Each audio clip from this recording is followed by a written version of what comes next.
Specific activities has been presented in previous presentation. In this presentation, I would like to focus only on how we identify the influential factors and how we intervene for improvement of cassava production in Sơn La, Vietnam.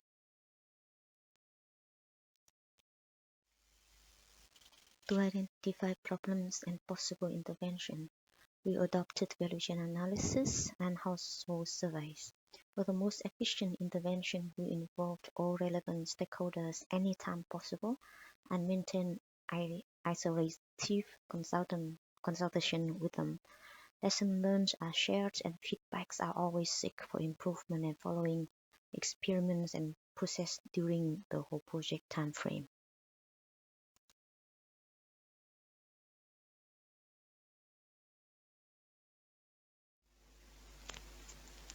Annual productions of cassava in Sơn La is about 400,000 tons per year.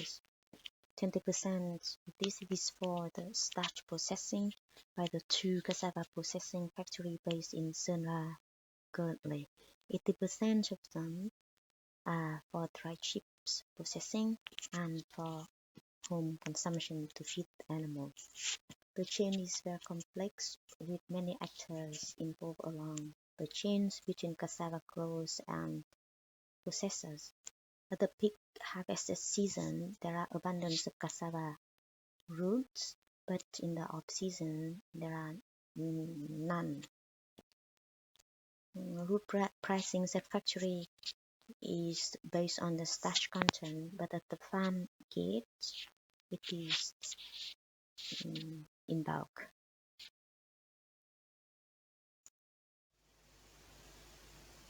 Cassava plays an important share to household incomes, but cassava growers have limited financial and labor capacity.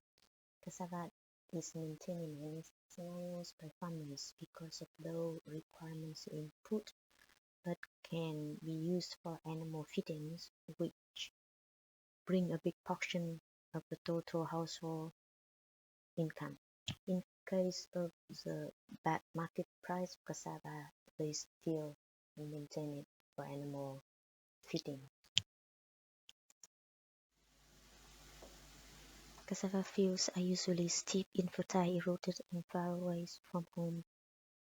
While awareness and knowledge of farmers on cassava cultivation and management technologies are minimum, they don't know how to plant cassava properly, what type of fertilizer to use, and how much of a fertilizer should be used for optimum of the cassava performance, both in terms of yields and starch content.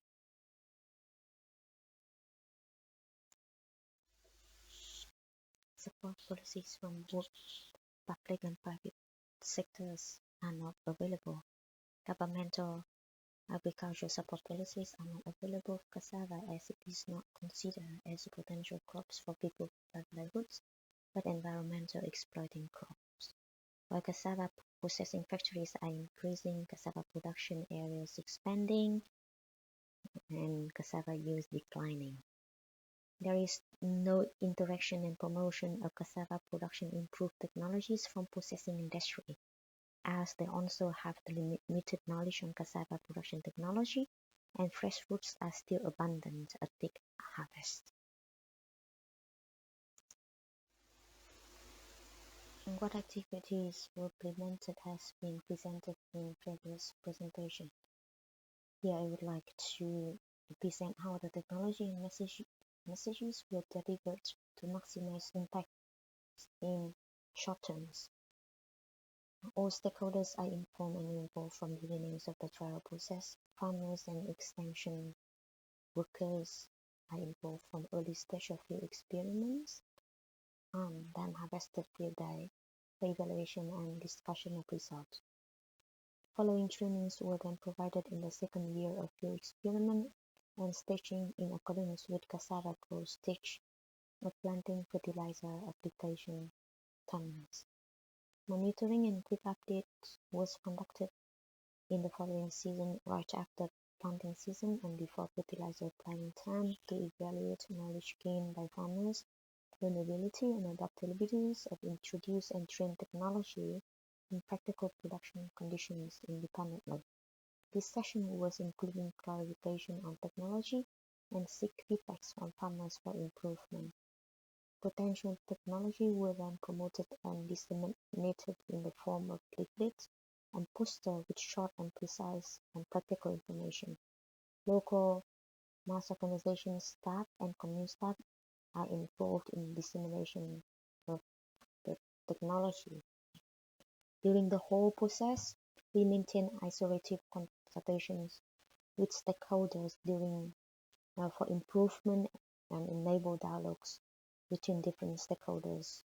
Policies develop with decision makers for scaling out adoptions of identified technologies.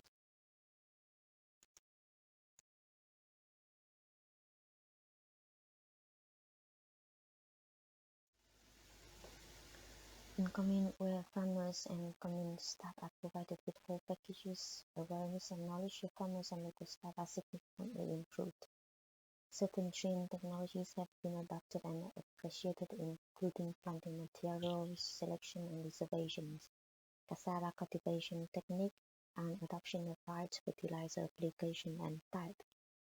Communes that are willing to have additional trainings and training materials for scale out to the other villages.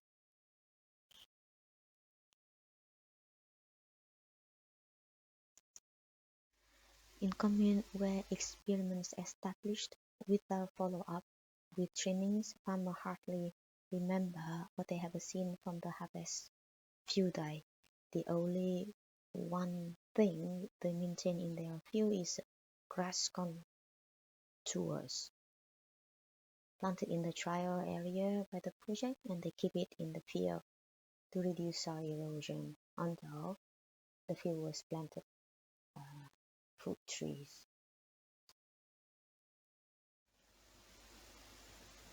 Willingness to invest more inputs and have improved varieties with higher starch and yield potential are higher from the villages where closer to cassava starch factory, while farmers in more remote areas are willing to have varieties that also can feed animals in fresh. Key feedbacks from farmers are including the grass strips are good for soil reservations but not useful for feeding animals as cassava fields are far away from home. Rotation of cassava and upland rice work better both for cassava and upland rice.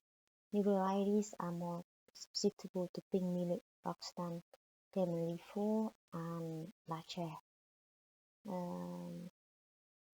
The farmers are willing to invest more inputs in cassava production if farm gate price is from 1,500 dons per kilograms in earth commune. Solar Cassava Processing Factory has actively participated in the whole process from beginning, from attending harvest field day, and often share feedbacks with the project research teams. They also already distributed 10 hectares of new improved varieties to farmers via its network of traders, in addition to building up a multiplication field within factory territory. The factory is willing to have a further collaboration with research agencies in trialing new technology, especially new varieties. The expectation from the factory is to expand the processing time from April to September. So that's why they are willing to have a further collaboration in research with the researchers and also collaborations with government for production planning in order to have more raw material for maximizations of processing. They are also willing to pay premium price for wood suppliers in the off season. Sinai Department of Agriculture and Rural Development acknowledged the research features from projects. In short terms, they will make use of the training materials developed by the project for integration in existing agriculture extension programs. In the long terms, they will advise Sinai People's Committee for a policy to improve cassava production and processing, especially under the context that there will be 2 more starch processing factories built up in addition to 2 factories are already in operation.